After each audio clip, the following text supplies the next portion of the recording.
Iran की धमकी के बाद इजराइल की नींद उड़ गई है और उसने अपनी सभी सैनिकों की छुट्टी को कैंसिल कर दिया है। नमस्कार, मैं कविता उनियाल, आप देख रहे हैं मीडिया टुडे टीवी। इजराइल भले ही दूसरे मुस्लिम देशों को हल्के में लेता हो और अपनी मनमानी के आगे किसी को कुछ भी ना समझता हो, लेकिन ईरान की धमकी को कभी भी नजरअंदाज नहीं करता। ईरान ने अपनी कमांडर की मौत का बदला लेने की धमकी दी है, जिसे इजराइल ने सीरिया में दूतावास पर हमला कर मार दिया था। तभी से ईरान भड़का हुआ है। उधर इजराइल ने भी अपनी फौज को हाई अलर्ट कर दिया है। इजरायली सेना ने कहा है कि उसके फाइटर जेट तैयार हैं। ईरान और इजराइल के इस तनाव को देखते हुए मिडल ईस्ट में एक बड़ी जंग का खतरा बन गया है। पूरी खबर को विस्तार से समझिए। सीरिया में ईरानी वाणिज्य दूतावास पर हमले में ईरान के टॉप जनरल की मौत के बाद मध्य पूर्व बड़े तनाव से गुजर रहा है। ईरान के जवाबी हमले की धमकी के बाद इजरायली रक्षा बल ने सभी लड़ाकू सैनिकों की छुट्टी पर रोक लगा दी है।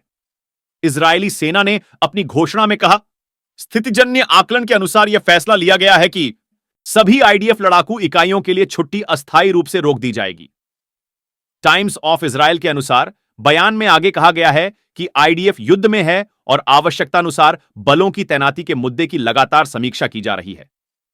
इससे पहले इजरायली सेना ने कहा था कि उसने हवाई सुरक्षा को बढ़ावा देने के लिए रिजर्विस्टों को तैयार रखा है। इजरायल में ईरान के खौफ का आलम यह है कि जीपीएस सेवाएं भी बंद कर दी गई हैं।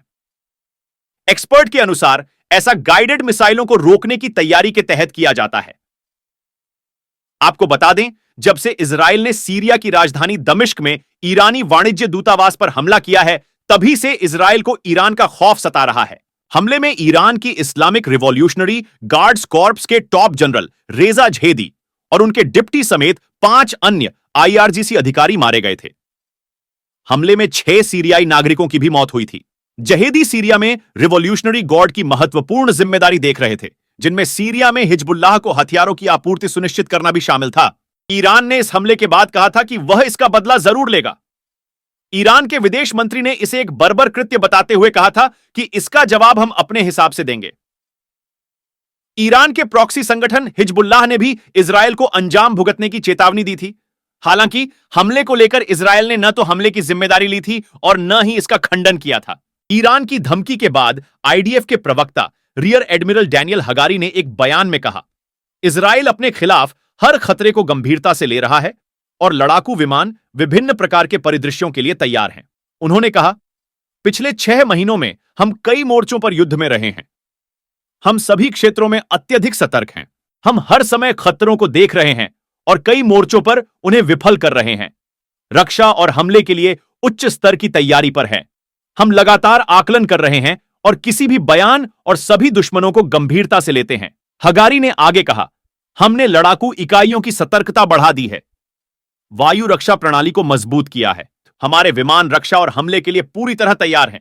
ईरान की धमकी के बाद मिडिल ईस्ट में तनाव बढ़ गया है। आशंका जताई जा रही है कि ईरान बदले के लिए इजरायल के अंदर हमला कर सकता है, जिससे इजरायल बुरी तरह डरा हुआ है। आपकी इस खबर पर क्या राय है, मुझे कमेंट करके जरूर बताइएगा। अब मैं आपको अगली अपडेट के साथ मिलूंगी। शुक्रिया।